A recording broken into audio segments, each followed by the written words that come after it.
Thank you for watching News Echoes. You're welcome to this program this wonderful sunny day in London. I don't know in other places, but it's very sunny here in London, and I welcome you to this program. My name is Shegun Johnson. How about going to Rwanda before you come to England? That is the message we want to look at today. The British government has just said that if you are wanting to claim asylum in England, they will take you from London, 4,000-mile journey to Rwanda, process your papers. If you are successful, we'll bring you back. In the studio today, we have men of eminence who will be looking at this issue and other issues. It's my pleasure to welcome from East London our own man, in-house researcher, Ambassador Nat Yako. Ambassador Nat, you're welcome to the program. Thank you very much, Dr. Johnson, and good morning, everybody. Right away in Milan is our man, renowned analyst, Mark Godwin. Mark in Milan, you're welcome to the program. That's my salute, sir. Morning. Mm, good morning. Is it Morning. sunny in Italy? Yes, it's sunny, but it's still cold. Oh, It's well, cold. the temperature has improved in London, I can assure you. Well, that's what some people will want to have in England when they will cross the channel or even through the Sahara to swim across into Italy, then to France, and finally to England. But as soon as you get to England, according to Boris Johnson's new policy, you will be put in the next flight to Rwanda, and your papers will be processed after a 4,000-mile journey. Before, if you are successful, then you'll be brought back to England. So many people have come against this policy, especially Justin Welby, the Archbishop of Canterbury, saying this is anti God and is cruel to humanity. Let me allow the man who lives in London to tell us more. Ambassador Nat, tell us more. What is this policy all about, and what are the people saying about it? Thank you very much. And I also noticed Dr. Sita has joined us. Yes, you're welcome, Dr. Sita. Good morning. Morning. Okay, welcome, welcome. Good morning, everybody, once again. What a privilege again to be on this platform. The issue is Rwanda. Rwanda. Anytime you mention Rwanda, our minds go back to the Rwanda, Burundi massacre of each other, the Hutus and the Tutsis. But this time around, Rwanda has been making positive strides, positive efforts to populate that country because they lost, especially the men. And Paul, Ka- Paul Kagame, the president of Rwanda, well, there are always two sides to a story. Some say he's democratic, he's doing good for the country, but some people have a different story. This other extension now is bringing asylum seekers to Rwanda to be processed, especially the boat people who have crossed from Calais into UK, especially people in small boats. The number that have perished is alarming, and then the British people want to send them to Rwanda for processing. We know UK is known for sending their people abroad. They started, the Irish people going to America to be free from the oppression they were facing. And then we know they send people to Australia. Australia is just another United Kingdom or United, apart from the Aborigines that have been sent into their original inhabitants. But this asylum thing is a very serious challenge, and especially Priti Patel, the Minister of the Interior. We are told it seems that she single-handedly approved this uh, program. She even went to Rwanda to inspect the facilities. And she thought those facilities, those hostels, she thought they were decent enough for asylum seekers to be sent into those facilities. But there have been challenges, reasonable voices have been speaking against it. I think what will be just, he will be the Archbishop of Canterbury. He just fell short of saying that that decision was satanic. He said he said it's not according to what God has planned for man. I think he was just saying it is satanic. Mm. You don't treat human beings like that. People just survive from perishing on the British and the English Channel by these boats, and then the next thing you are taking them on a flight 4,000 miles away from where they thought they would come and find succor, where they will come and have rehabilitation. And so there are so many things. Even the MPs, even the conservative MPs have spoken against that. Labour has spoken against that. Even ministers have spoken against that. Even some of the Pretty Patel's colleague, they oppose it, but she's bent in making sure that very soon, maybe in the next few weeks, they'll be on their way to Rwanda. Okay, thank you very much. Mark, is the spirit of rejection following the asylum seekers, isn't it? They were rejected in their country. They fled away from their country, and they could be from Afghanistan, they could be from, uh, well, Ukraine is not likely to be there. Those ones have been given passage, isn't it? And they could be from any other part of the world. They could be from Nigeria. They have fled away from persecution only to be taken into to a journey of 4,000 miles. How do you think the people will feel? Do you think some of them will not even commit suicide? And I want you to think of other countries where they have imported people from other cultures to live in their country, like Liberia. And so you have the American Liberians, you have the indigenous Liberians. Both of them do not like one another, creating tension. And the same thing in Sierra Leone. And so some people feeling superior to the other. But in the case of Rwanda, it will be a mixture of Afghanistans, Moroccans, Algerians, whoever that they will mash together and then send. How will that impact on the people of Rwanda, Mark? Yes, thank you very much. It's a serious issue, Dr. Shagun. Well, the Home Secretary gave a very good reason. She said this would be a major blow to smugglers. Let's look at it from the smuggling aspect.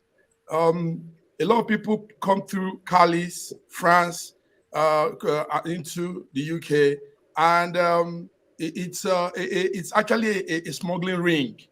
And most times, many die on that route coming into the UK. So with this, the target, the aim of this whole thing is to reduce that smuggling scheme, like Priti Patel has told us. And also, it's not a very bad idea totally, because take note that these immigrants will be settled in Rwanda. And in fact, we have a video of the hotel. It's a hotel facility, a very beautiful hotel facility. Let's have a look. Let's have a look at that facility, Okay, and sir. let's see whether Osita will agree with you.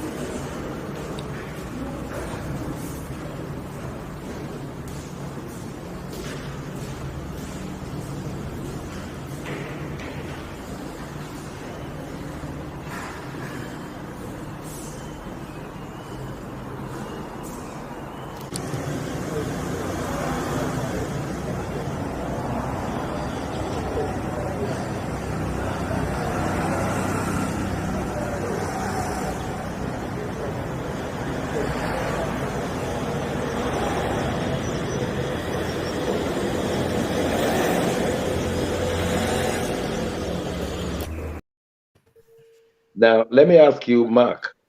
Oh, Do yes. you think that hotel facility will be given to asylum seekers in your own mind? You mean for permanent residency or for that processing period? Well, if they reject them, it will become permanent, won't it? Yes, yes, yes. Now, If how they do you think that they will give them that beautiful four-star hotel? Now, let me are, just equally tell you that the negotiation to purchase that hotel is ongoing. It has not yet been concluded. yes, yes. And So I'm just trying to tell you how unready the British and Rwanda governments are. Rwanda is taking it in. Rwanda government likes the idea. The foreign minister also was there signing some papers. Now, if we look at it from from a very sensitive view, Dr. Johnson, I think this is a good idea. Take note that Rwanda is suffering from a little of male uh, gender population problem. So maybe bringing some male immigrants could enhance their population too. I mean, that's one key. Then also, Rwanda is doing very well technologically. And when a country is doing well in that sense, it needs to increase the workforce. It needs to expand on that aspect. So Boris and Priti Patel, for me, when I studied the whole thing, I see something not too bad, an idea to knock off. Last night, Okay. yes. Go ahead, Thank you sir. very much, Mark. Dr. Osita, welcome again. And you've been listening to our discussion. Now, they're going to bring clash of cultures. They're going to bring different groups of people to come and stay in Rwanda. We don't know whether they could cause destabilization of the local government. We don't know whether they could cause clash, culture clash, people fighting one another on the streets of Kigali. But then someone has said, why do you move from Nigeria to England before you go to Rwanda? You might as well just take the nearest bus route to Rwanda on your way to England. What do you say, Dr. Sita? Thank you so very much. I was shocked that Rwanda and the UK can do this in the 21st century, but I'm also happy that there are opinions, that are giving us reasons why it should be. Let's look at the two women that are involved in this, Theresa May and the Home Secretary. What Ms. Patel is saying is that when they go to Rwanda, they will have a better way of knowing whether they can become successful asylum seekers in the UK.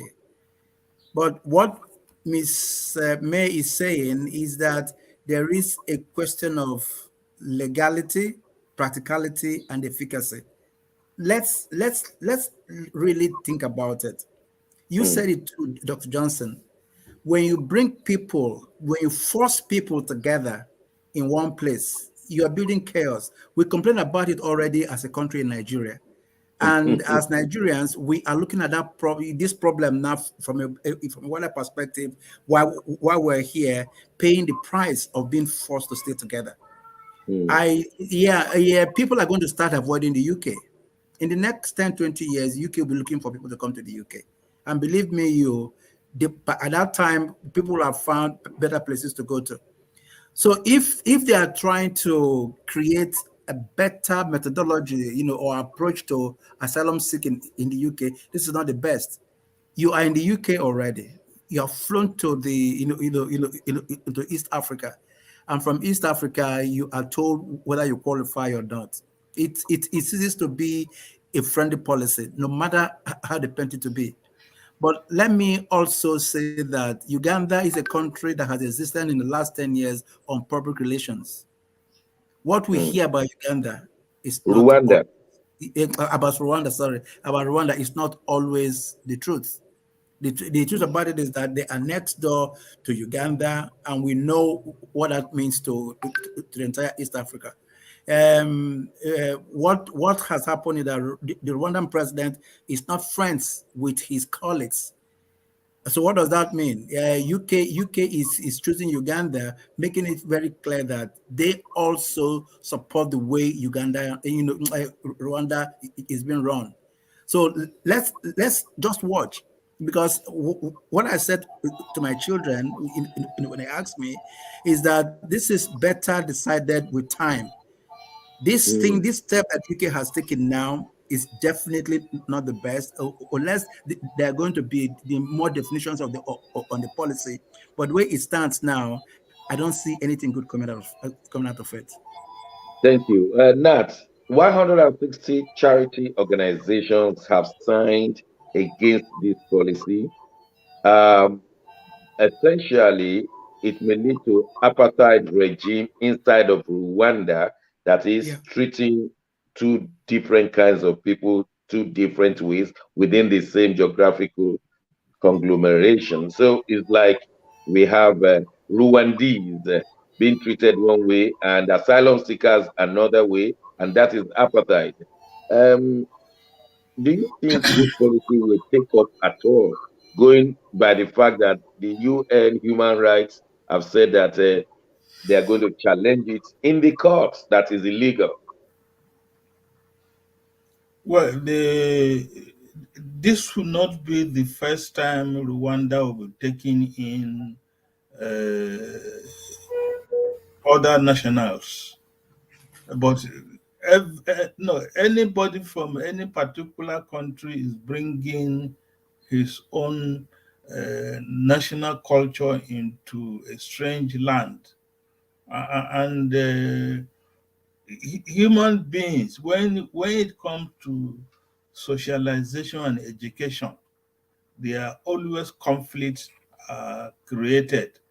And it's not going to take a long time, as Dr. Sita has said.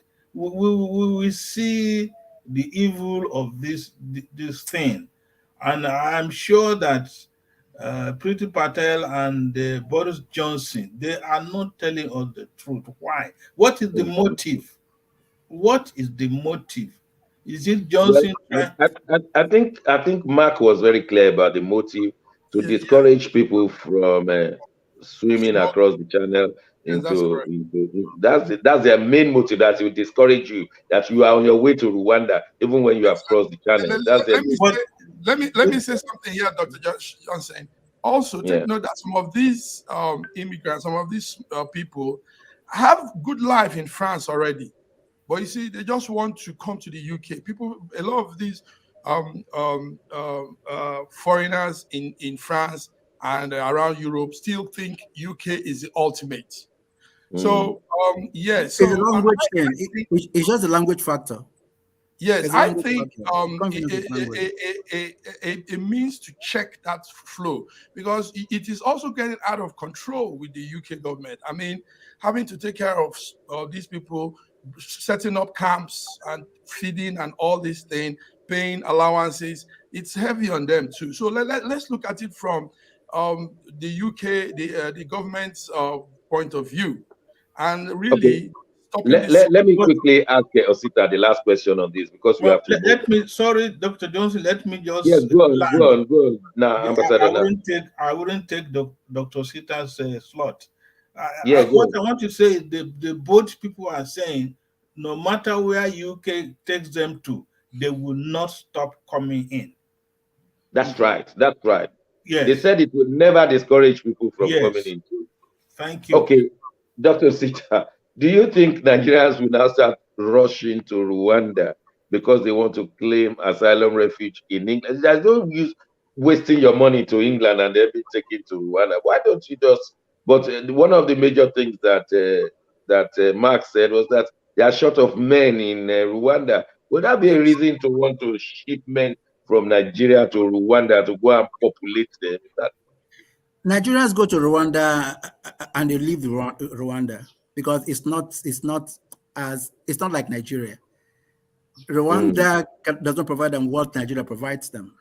I have been to Rwanda and I left at the time that I was supposed to leave.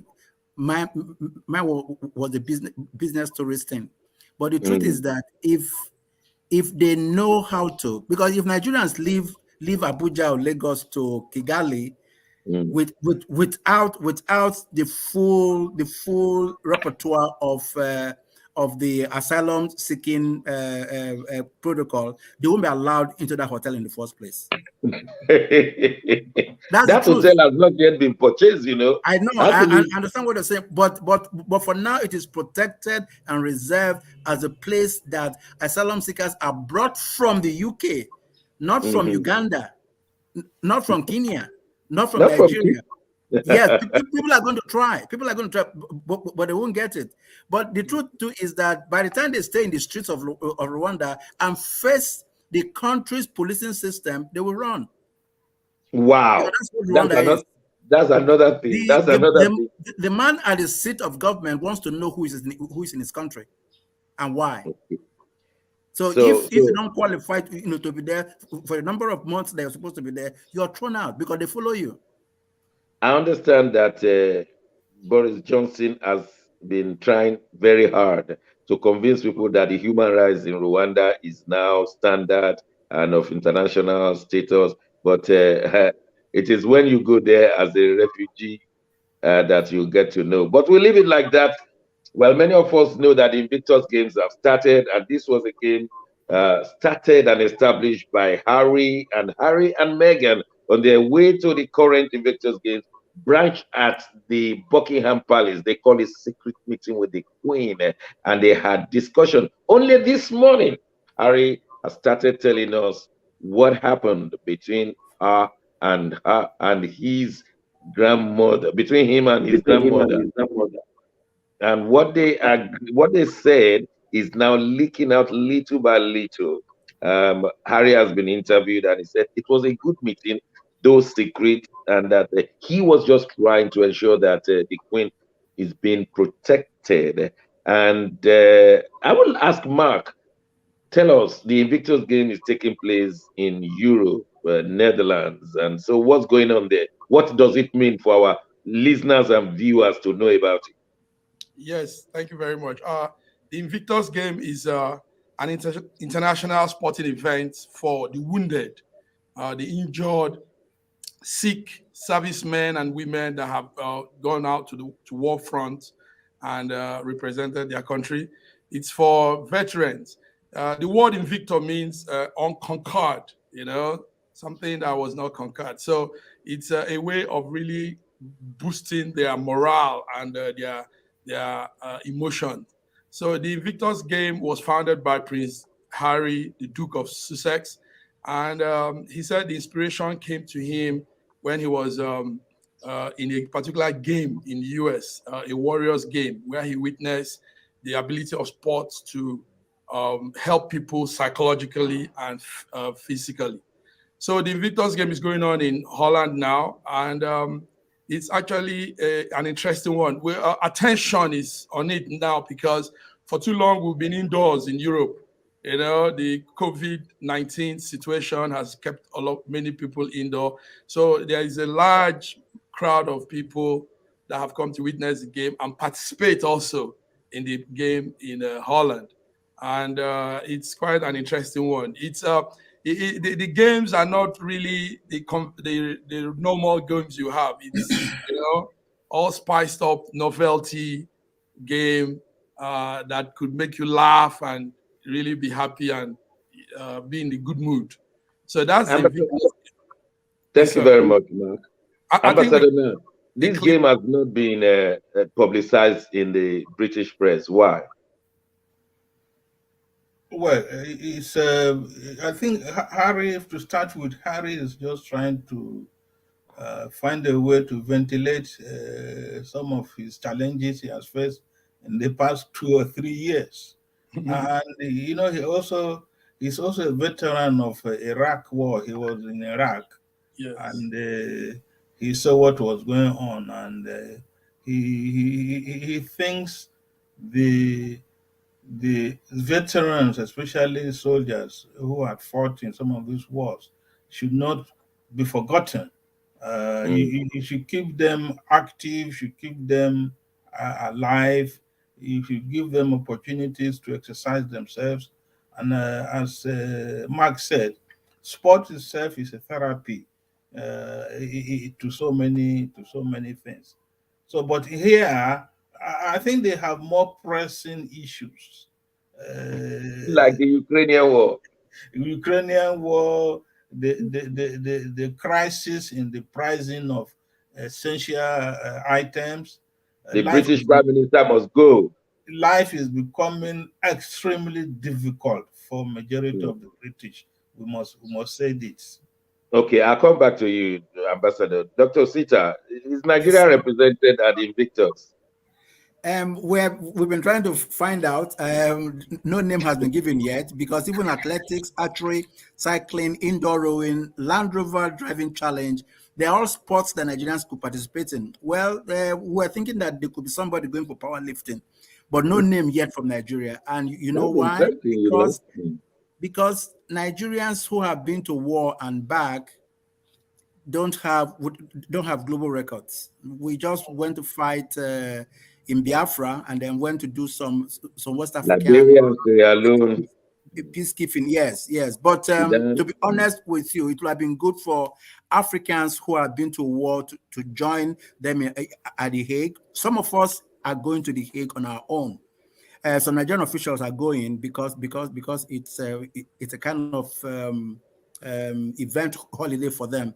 But the truth about Okay. it is that people don't even know about it. You're talking about the UK. Last night, no, 2 nights ago, I was mentioning it, to my circle of friends, and some of them over a bottle of beer was say, "What is Invictus? What does it mean?" Yeah, but the truth about it is that something like that started up, in 2014, that is inspiring recovery, rehabilitation, and generating understanding, amongst veterans should be global. And I That's think the spirit Absolutely. behind it is good. Just that we need to keep it going so that it becomes something that every nation will want to participate in. We like the Uh, games. Like the Thank you. games. Mark, what are we finally expecting? Do you think it will raise the profile of Harry and Meghan? Yes, it will. It's already doing that now. Harry and Definitely. Mm, Meghan are on the spotlight. People love them. They every day they appear on different, very expensive dress code. The Hmm. crowd are excited. Like I said, Europeans have been indoor for too long, so the game is taking a lot of attention here. All European veterans are there, and people are watching on TV. Families are following. Children are also watching too. It's open also to little kids. I So can assure you that we are not having plenty of it in England. Of course, you can decide to switch to European channel. Ambassador Nat, in one statement, is Boris going to resign? Most of his parliamentarians are asking him to resign over the party gate. Is he going to resign or not? It's a matter of time. It's not. It's not whether he's going or not. It's a question of when. You think the when will come after the May local government election if the Conservative Party should do that? Even before the May elections, May Mm, was already at the back of the mind of most people. That is the mm. time he should just exit. Is it Dr. because Peter, do Yes, you sir. think do you think it's a good idea for Boris to be sent packing at a time that he's supporting Ukraine? Russia has banned him from entering Russia. Is this the best time? The people charity have people have charity asked me this question. Sorry, go ahead, Ambassador. charity begins at home. Your people say they no longer they don't trust you. That is the thing. You're a Mm, liar. You're an idiot. No, we don't trust you. We when we were mourning our death, you were busy partying. mm, Um, Thank you, Ambassador. Well, the question resonates with us because we are looking to the UK for examples. mm, We as Nigerians, Africans, and the truth is that it has been established that he has erred. And mm, what the policy says, what the governance policy says, that when you err, you take the easy way out of resigning, or you be kicked out. I don't think he will allow that to happen. And I see him going, because he is somebody that came with some force that we loved in Africa, but haven't gone through the issues that are following him as personal conduct. They are recalcitrant. So why would he be kept there, with that kind of conduct? I think he will resign, but it's just a matter of time. Thank you, Doctor. Mark, Berlusconi, former PM in Italy, he too lied so many times. And will you Italians also be expecting Boris to go? We said this last time. I said if the English people could just leave Boris to finish his term, because I mean, no man is perfect, no man is perfect. But he has done some at least some small inputs, some bits also to the well-being of the Great Britain.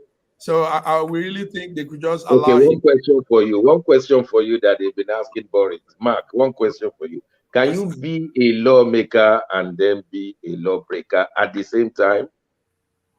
Well, you don't have to answer it. We'll come back. We're going on a short break. When we return, we're going to look at the Fulanization of Nigeria. Our in-house research ambassador, Nat, has been looking at what it appears that the Fulanis are having another agenda for 2023, while many people are looking forward to the presidential election and other governorship elections. But is the Fulanization agenda on the table? Don't go away. We'll be right back after these promos. Schengen Story magazine is an African international bi-monthly magazine based in Milan, Italy, and founded in 2016. The publication focuses on personalities, fashion, style, entrepreneurship, and culture for Africans. Though articles on food, movies, fitness, music, travel, sports, technology, and books are also featured. Our lives full of best stories. A lot can happen in a month. Expand your mind, change your world. Get Schengen Story magazine's full editions. Celebrating Africans make an impact. Read better. The Inside Story. Your fashion magazine for a better lifestyle. Inspiring stories for you. Your monthly dose of entertainment. A better mind keeping you updated. Hashtag Schengen Story Magazine. Get Schengen Story Magazine full editions.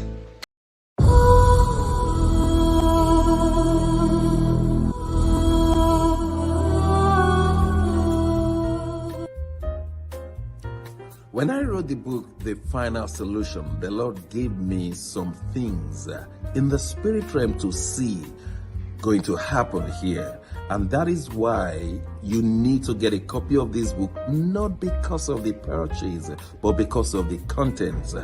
We've not spent 2 weeks. Now we have seen the problem in Ukraine, Russia, and Belarus, Donetsk, Luhansk, and all the other surrounding nations, talk less of the Western countries and the Eastern countries. We want to pray that this stops where it is.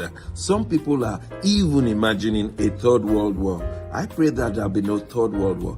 But we need to know the solution to all of these problems, and they are well packaged in that book, The Final Solution. The amount of money is next to nothing. Go to Amazon and buy this book. Go to the Kindle, go to KDP and buy this book. It's very important. So it is in Amazon and Kindle. And of course you can purchase the paperback, but it's not about the money. It's about the contents to have solution to Ukraine, to Russia, to the West, to the East, and indeed all parts of the world. Do get a copy and let's start operating the solution of God to our time.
Thanks for staying with us at News Echoes. There are so many reports all over the social media that there is a Fulanization agenda of Nigeria. Almost every day we are inundated with one form of statement showing that the Fulanis will never hand over power and they're looking for the slightest excuse to scuttle the 2023 presidential election. When you look at the number of Boko Haram converts that they said have repented and been allowed to reintegrate with Boko Haram, it lends credence to such discussions. When you look at how bandits are allowed to disgrace and discharge their evil duties in southern Kaduna and other parts of Zamfara, about a third of the northern states have been taken by the bandits. When you think of Sokoto, Kebbi, Zamfara, Katsina, talk less of Borno, and some parts of Niger State. All of these taken over by the bandits, and it appears the government in Abuja is less concerned. But I will allow our internal researcher to tell us more. Is there a Fulanization agenda or not? Thank you, Dr. Johnson. Most people may really not know what is going on, and the 1 hour we have here cannot even give us that opportunity of shedding more light on what Fulanization is all about. I think the most appropriate word we should be using here is Islamization. Because when you talk of the Fulanization, you're talking of the Fulanis forcing everybody else to be a Fulani man or woman. But that's not the issue. The issue, because 80 to 90% of the Fulanis in Nigeria are Muslims, but there are Christians among them. There are Christians. Even the Caliphate, Sokoto, there are indigenous Christians in Sokoto, in Maiduguri. But it all goes back to 1914, the amalgamation of Northern and Southern Protectorate. And when the British were granting independence, the British handed over Nigeria to the Fulanis, the Northern oligarchy, the Northern feudal lords, the Northern Muslims. The South woke up the next morning and the people were rejoicing. They know that they have got independence. So that is where the issue and the attempt of the Christians coming up, towards the middle belt, and the Muslims coming down from the north towards the middle belt has created challenges, and the middle belt has become the battleground, not only on religious basis now, but land. They want to acquire the land, they acquire the bread basket. And we know that even before independence or after independence, the Ahmadu Bello Way in Victoria Island, just along the Atlantic, you begin to ask yourself, how did Ahmadu Bello Way get to the Atlantic Ocean? So the sinister, there was the motive, and the jihad is still on, and this time around it has been more pronounced in the past 7 years, because you have a particular individual as president who has handed over all the strategic positions to a particular ethnic group and a particular people of a particular religion. And so this is the attempt that has been going on subtly, and people, I don't know whether others don't even think or see exactly what is going on. Okay, how far will you agree that the federal government has not been able to pin down this insecurity matter because of this underlying agenda, which they could not say outside, but the train hijackers said that's what we need now. Let Buhari just announce the Islamic Republic of Nigeria. Why is he holding back? And that they're going to start killing these people and the other abductees because they want that announcement. Is that correct? Or to what extent is it correct? Well, some of us believe that a script, there's a written script, and the present political class, the regime of what we have in the moment in Nigeria is just playing the script. Maybe by 2023, if the play is not completed, they want to ensure that whosoever is coming in will continue playing the script.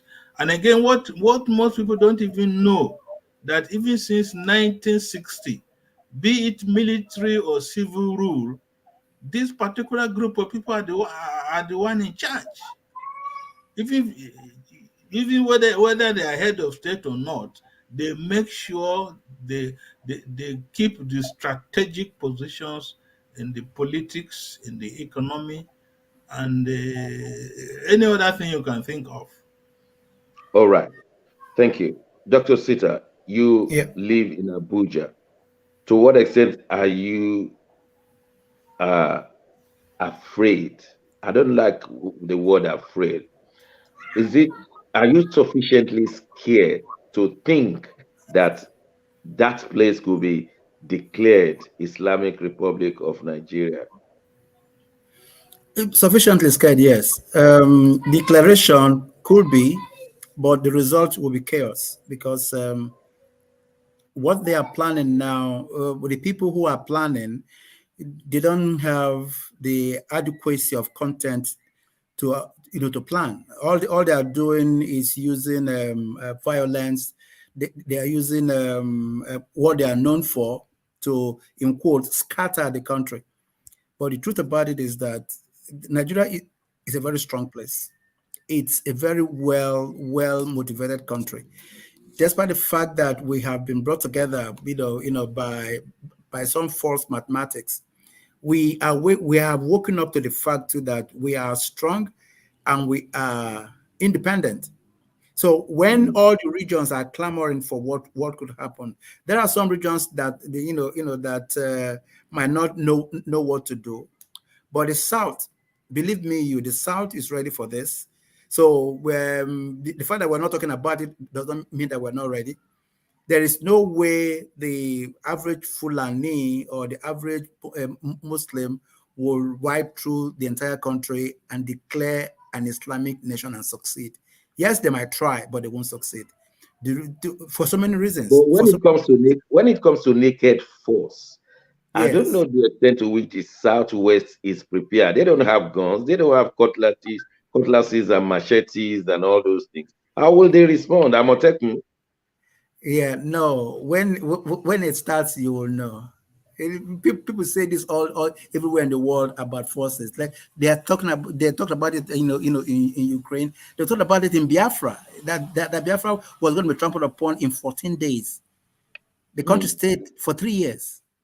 What we are saying is that people who are planning, they think they have superior force. Yes, they may, but the people who are on ground to receive and to resist, they are also very strong. One thing that Ambassador Nat said that is very unique is that there is an intention. But Okay. what I'm saying is that the intention is there, but it will not work. Thank you. Listen to this. A viewer just sent this to me, and I may quickly read it. It says 10 things that headlines that people have not taken into consideration, but has led us to this point. I'll quickly say them so as to reflect on them, whether we've been careless or carefree about this. Boko Haram picks Buhari to moderate talks with the government of Nigeria in November 2, 2012. Stop killing Boko Haram members, Buhari tells federal government, June 2, 2013. Buhari forced clampdown on Boko Haram members. That is on June 2, 2013. Military offensive against Boko Haram, anti-North, said Buhari in 2013. How Buhari stopped us from fighting Boko Haram, South African mercenaries. That was November 26, 2018. Federal government is setting our killers free. Soldiers kick as 1,400 Boko Haram suspects are released. That was on February 11, 2020. Nigerian government to release 603 repentant Boko Haram terrorists back to society. That was Sahara Reporters, June 11, 2020. 356 soldiers tender resignation to Buratai, citing the loss of sincerity in Boko Haram war. That was on June 12, 2020. 601 ex-Boko Haram combatants graduate in Gombe. That was July 26, 2020. 601 repentant terrorists graduate, receive first payments. That was July 26, 2020. And since 2020, so many things like that have happened. Mark in Milan, haven't seen all this coming. Are we still complacent, or you think is a far-fetched idea, thoughts in people's head that Nigeria could never be seen or declared as Islamic Republic? It's far-fetched, Doc. Like my brother, Dr. Sita said, yes, they could be imagining all this in their own head and trying to do all this, but it's not. It's not something. It's not realizable. That's the word. I don't think so. Yes, all these pointers you have mentioned, yes, but I mean, the South is not sleeping, number one. Also, take note that Nigeria is a sovereign country. So you don't just wake up. The South is not sleeping, but the South is not responsive to all the deaths happening in Plateau State, in Benue State, in Kaduna State on a daily basis. The South is not responsive. Well, to some extent, like the train incident, they didn't. I don't know where that information came from, but what the press, what was out as press release is that they are demanding the release of their head, some of their captives, some of their own members that were captured by the government. So it is not that they say federal government declare Nigeria is an Islamic nation. No. So I don't know where that information came from, but this, what I said, is the official reason for taking down that train. Now, okay, let me quickly, based on what you have said, let me quickly ask Ambassador Nat. Ambassador Nat, we know, we don't want to say this one is not very professional. We know your roots in Nigeria. Do you think if the federal government should declare Nigeria Islamic Republic, will the heaven fall down?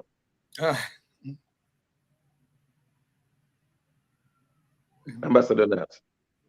Yes. Are you hearing me now? Yes, we can hear you now. Okay, the sky will fall, the heavens will fall.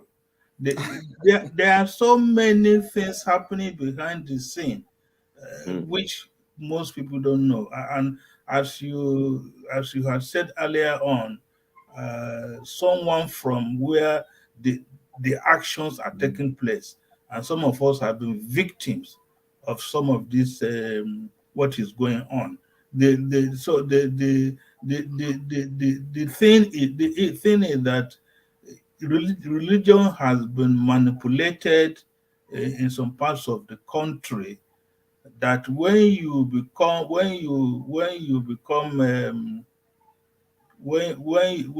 change religion, some people become more Islamic than Muhammad, or more Catholic than the Pope, and so is it ground for hostilities just being prepared, but the hostilities have started.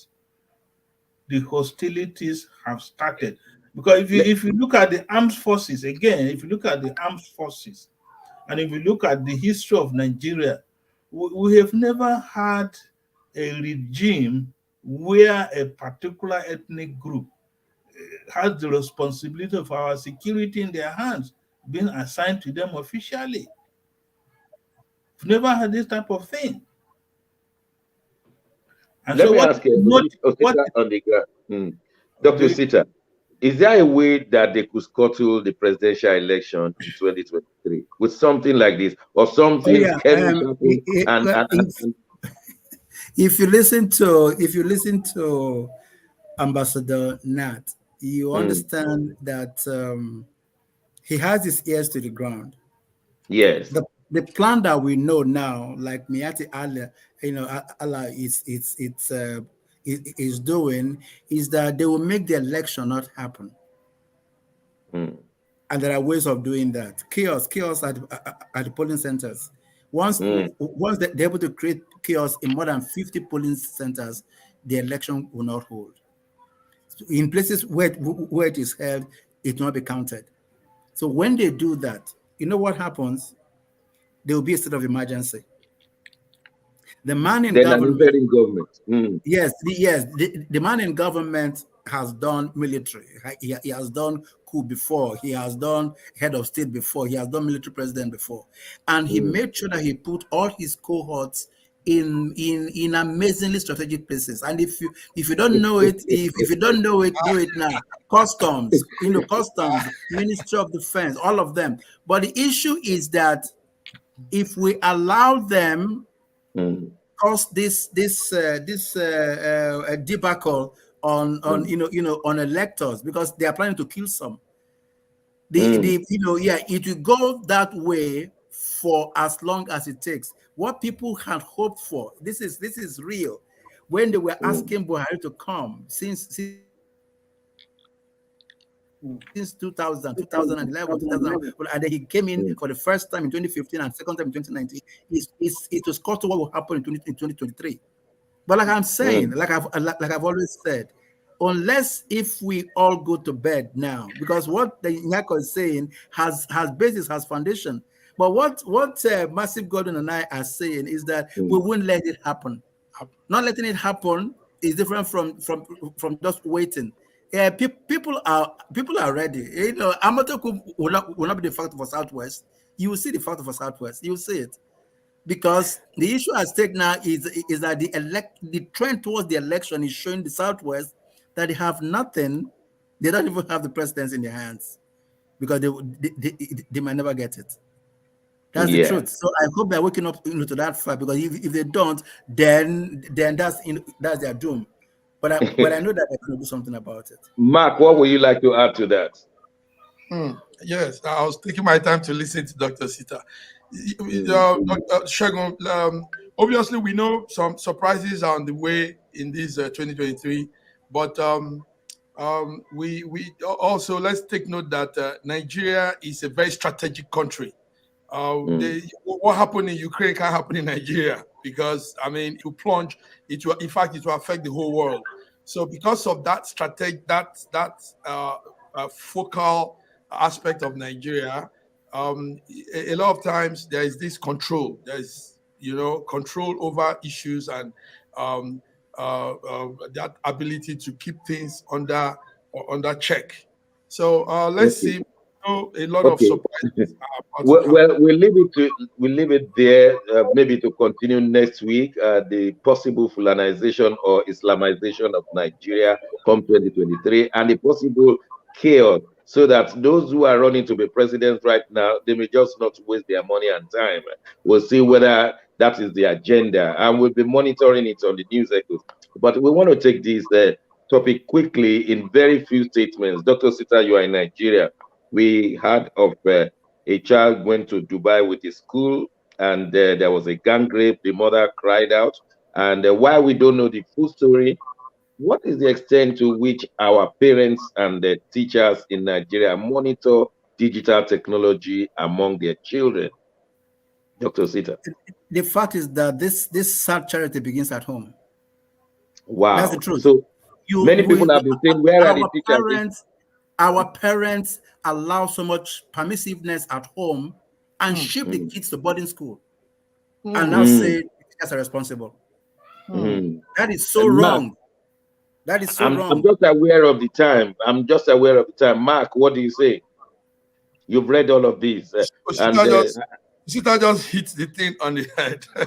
Okay, exactly, sir. We have a situation where parents run from their responsibility, and teachers are forced to carry the responsibilities of parents, and it's a problem. Well, that the Chrisland situation is a sad one. We know it's very, very sad and very, very appalling. I mean, little kids at that age indulging in that kind of thing. That's very sad. So anyway, Thank we you, Ambassador Nat. The government, the Lagos State government, final policy will just be to close down the school, as it happened in the Darwan College. Close down the school. Happened in Chrisland. Close down the school. Do you think the government is monitoring the schools enough so that they will be proactive instead of reactive?